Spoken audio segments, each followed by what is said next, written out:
এত জোর কিভাবে আসলো তোমার মধ্যে? এভাবে হলে তো অজ্ঞান হয়ে যাব। প্লিজ আস্তে আস্তে করতে হবে, না হলে আমার ছেলে মেয়ে সবাই শুনতে পাবে। আমার বর কিচ্ছুই পারে না, একদম অদক্ষ। আজ থেকে সময় পেলে আমার কাছে চলে আসলে অনেক আনন্দ করব। তখন সদ্য কলেজে ঢুকেছি, 2002 সাল। পাড়ায় একটা বাড়ি দীর্ঘদিন খালি পড়েছিল। একদিন কলেজ থেকে ফেরার পথে হঠাৎ দেখি বাড়িটায় তালা খোলা, আলো জ্বলছে। কি ব্যাপার দেখতে ঢুকলাম, দেখি হল ঘরে আমার মা দাঁড়িয়ে এক অল্প বয়সী সুন্দরী ভদ্রমহিলার সাথে কথা বলছে। দেখে মনে হচ্ছে সত্য বিবাহিতা।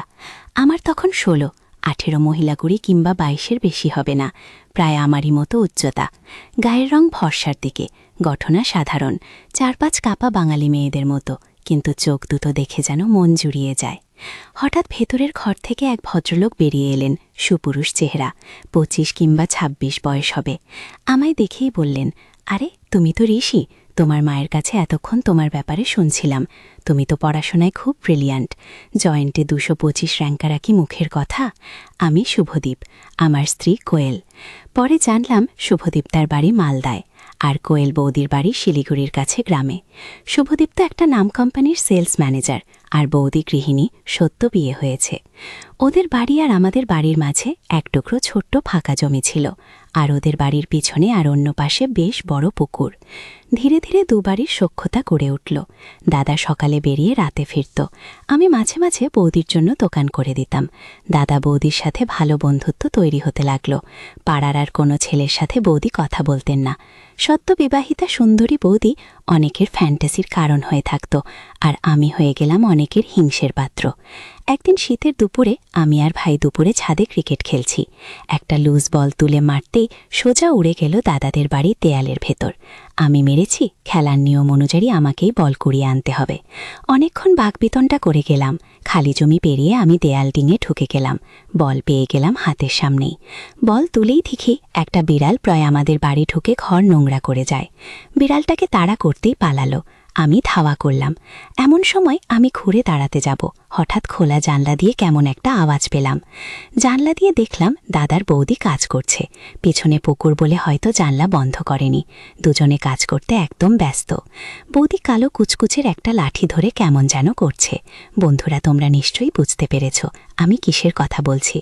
বৌদির চুল এলোমেলো হয়ে আছে, ঘরও কিছুটা অগোছালো। একটু পর কাজ করতে করতে দাদা দুটো বল হাতে নেয়। বল দুটো দেখতে ভারী সুন্দর, যে কেউ নিতে চাইবে। আমি তাদের কাজ দেখেই অবাক হচ্ছিলাম। দিন দুপুরে কি এভাবে কাজ করে নাকি? এই কাজই ছিল আমার প্রথম সামনাসামনি দেখা। বেশিক্ষণ কাজ করল না, সামান্য কিছু করেই দাদা একদম ক্লান্ত হয়ে গেছে। এদিকে বৌদির চেঁচামেচিও থেমে গেল। বুঝলাম দাদা কাজ শেষ করে ফেললেও বৌদি এখনও কাজ করতে চাইছে। বৌদির মুখে বঞ্চনার ছাপ। দাদাকে বলল, আজও পারলে না, তোমাকে দিয়ে কিচ্ছুই হয় না। এরপর বৌদি রেগে অন্য ঘরে চলে গেল।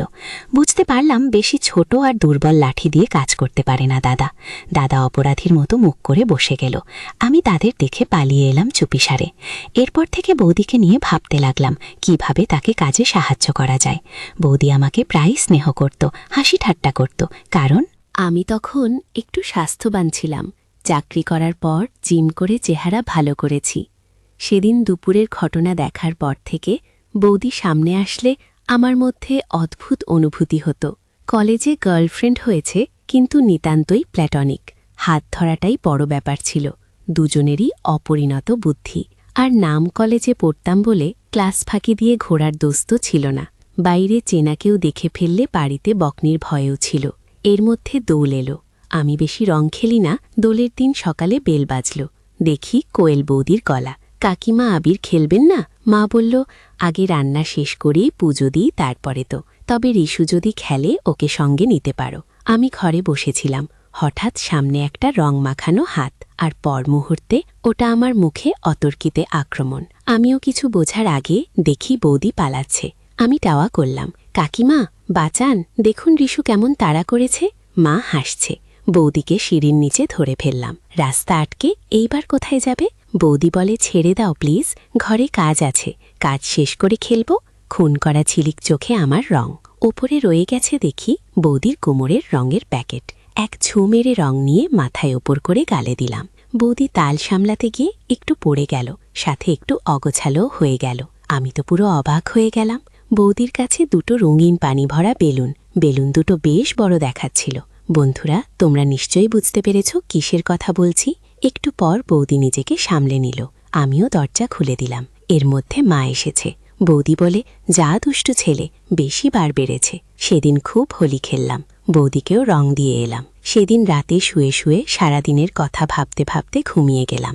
দিন যেতে থাকে আর আমি বৌদিকে দূর থেকে দেখতে থাকি, কিন্তু কোনো কিছু বলার বা করার মতো সাহস হয়নি। দেখতে দেখতে অনেক বছর কেটে যায়। এখন আমার বয়স ২৬ হয়েছে। সুঠাম চেহারার যুবক। ইঞ্জিনিয়ারিং শেষ করে সেই থেকে বাড়ির বাইরে চাকরি করি। পুজো পার্বণে কলকাতা আসি, কিন্তু কোয়েল বৌদিরা তখন থাকে না। ইতিমধ্যে আমার বিয়ে হয়েছিল, ভেঙেও গেছে। সাউথে চাকরি করি। বৌদির সাথে দেখা হয়নি, অনেক বছর হয়েছে। এর মধ্যে বৌদির 2 মেয়ে হয়েছে। ছুটিতে এলে মা বলে, বৌদি তোর কথা জিজ্ঞেস করে, তুই তো একটা ফোনও করতে পারিস। এর মধ্যে আমি একটা বিশেষ কাজে কলকাতা গিয়েছিলাম। এই বছর দোলের সময়। দোলি আগের দিন বাড়ি পৌঁছে দেখি বৌদি মায়ের সাথে বসে আছে। সেই একই রকম আছে, শুধু চেহারাই একটু ভারী ভাব এসেছে। বৌদি আমায় দেখেই হাসি দিয়ে বলল, ওমা রেশু যে, পুরো বদলে গেছো। ওই সুমি, ওই দোয়েল, আয়রে দেখে যা তোদের ইস্যু ভাতুকে। তোর দাদা যা খুশি হবে না। কতদিন পরে এসেছো। ও পরের দিন আমরা খুব করে দোল খেললাম, 2 বাড়ি মিলে। বিকেলে বাবা বলল, একটা সারপ্রাইজ আছে তোর জন্যে। আমরা তোকে না বলে চান্দিপুর বেড়ানোর 7 দিনের প্রোগ্রাম করেছি। তোর দেবল জেঠু ওখানে একটা বাগান বাড়ি কিনেছে। দারুণ জায়গা, একদম নিরিবিলি, ভালো খাওয়া দাওয়া। তুই তো 15 দিন থাকবি। আমি তো খুব আনন্দ পেলাম। এতদিন পর বৌদির সাথে দেখা। দুজনেরই বয়স বেড়েছে, কিন্তু খুনসুটি একই আছে। আমাদের দুজনের সম্পর্ক খুব ভালো ছিল। বৌদি আমার থেকে মাত্র 1.5 বছরের বড় বলে আমরা ভালো কানেক্ট করতে পারতাম, কিন্তু আমি কোনোদিন বৌদিকে আমার সেদিনের অভিজ্ঞতা টের পেতে দিইনি। মেলামেশাটা অনেক নিষ্পাপ ছিল। বৌদি আমার সাথে দেদার আড্ডা দিত। অনেকদিন পর বৌদির সাথে আবার আড্ডা দিতে পারবো, সেটাই অনেক মজা। বৌদির প্রতি ওই রকম একটা আকর্ষণ ছিল না, একটা ভালো লাগার একটা অদ্ভুত টান ছিল আমার। সেই বৌদি আজ দক্ষ গৃহিণী, 2 বাচ্চার মা। কিন্তু কথা বলতে গিয়ে দেখলাম সেই 10 বছর আগে দেখা সেই আগের মানুষটাই। পরের দিন আমাদের বেড়ানোর কথা, কিন্তু দাদার হঠাৎ অফিস থেকে কল এলো, বলে ছুটি ক্যান্সেল, 15 দিনের জন্য সিঙ্গাপুর যেতে হবে। আমরা বললাম বেড়ানো ক্যান্সেল করে দিই। দাদা বলল, রিশু তো আছে, তোমরা ঘুরে এসো, আমায় না গেলেই নয়। দাদার কথা শুনে বৌদির রাগে ফুলে উঠছে। সে মানুষটা জীবনে কোনো আনন্দ দিতে পারল না। একটা লোক জুটেছে আমার কপালে। বৌদি আমায় দেখে সামলে নিল। আমি বললাম, আহা বৌদি, কাজ থাকলে কি করবে বল, আমিও তো সেবার আমার বোনের বিয়েতে আসতে পারলাম না। বৌদি বলল, তুমি জানো না, তোমার দাদার পাড়ায় মাসির বাড়ি থেকে কলেজে পড়তাম। আমার শ্বশুর আমার মেশোকে বলে বাবাকে ধরে জোর করে বিয়ে দিয়ে দিল এই লোকটার সাথে। তারপর থেকে খেটেই চলেছি, কিন্তু সামান্য আনন্দ পাই না। একা একা রাতে ঘুমায়। আমি বললাম, ছাড়ো না বৌদি বেরসিক ঢোলটাকে, আমরা খুব মজা করব। আমি তো আছি, খুব আড্ডা দেব। আচ্ছা, এই কদিন আমি তোমার দেউর কম বয়ফ্রেন্ড বেশি থাকব। দেউর মানে জানো, 1.5 গুণ বর, মানে বরের 1.5 গুণ আনন্দ। বৌদি এবার হেসে বলল, তাই নাকি? পরের দিন ভোরে হাওড়া থেকে ট্রেন। আমরা খুব ভোরে বেরিয়ে গেলাম। একটা ইনোভা ভাড়া করে গেলাম স্টেশন অবধি। সামনের সিটে ভাই, মাঝে মা বাবা শুনি আর দোরেল, পিছনে আমি আর বৌদি। দুটোর একটাকেও পিছনে আনা যাবে না। কেউ এক মুহূর্তের জন্য আমার মা বাবাকে ছাড়বে না।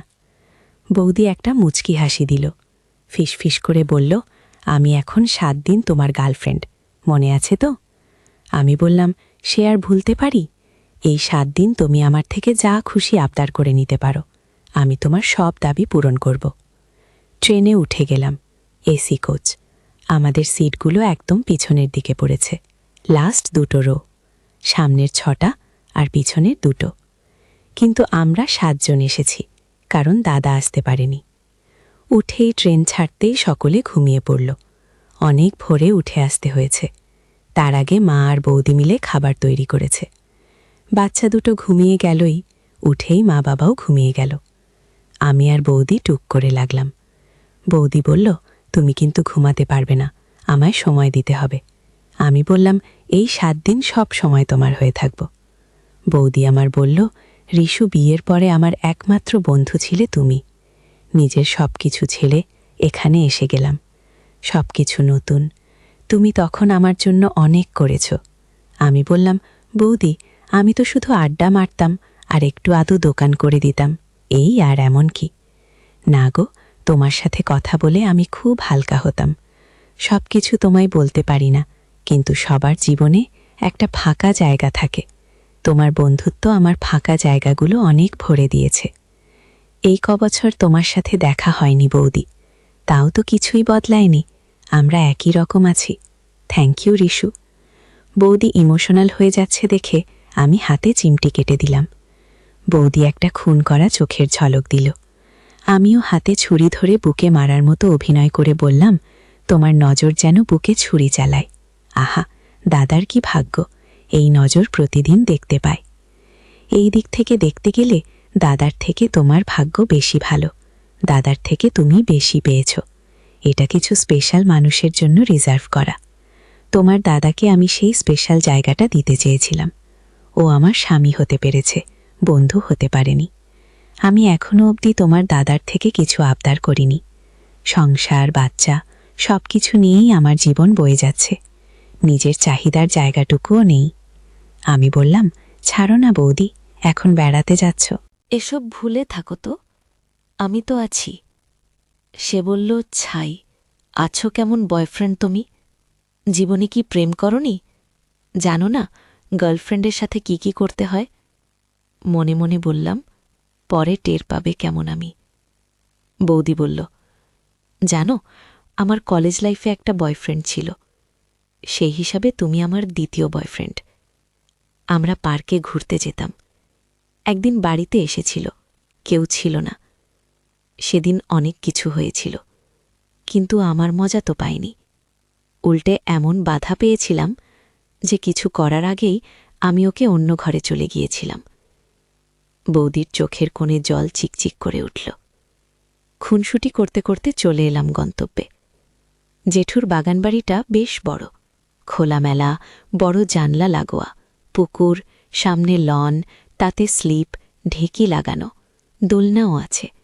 নিচে রান্নাঘর, খাবার ঘর, বসার ঘর, একটা বড় বেডরুম, ওপরে 4টে বেডরুম, খুব পরিষ্কার।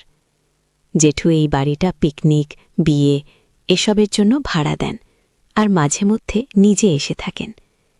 নিচের বেডরুমটায় 6 জনের শোয়ার ব্যবস্থা, ওপরেরগুলো 2 জন করে। নিচেরটা সুমি আর দোয়েল দখল করে নিল। বলল, আমরা দাদু দিদার সাথে থাকব। ওপরে আমি, ভাই আর বৌদি এক একটা করে রুম নিয়ে নিলাম।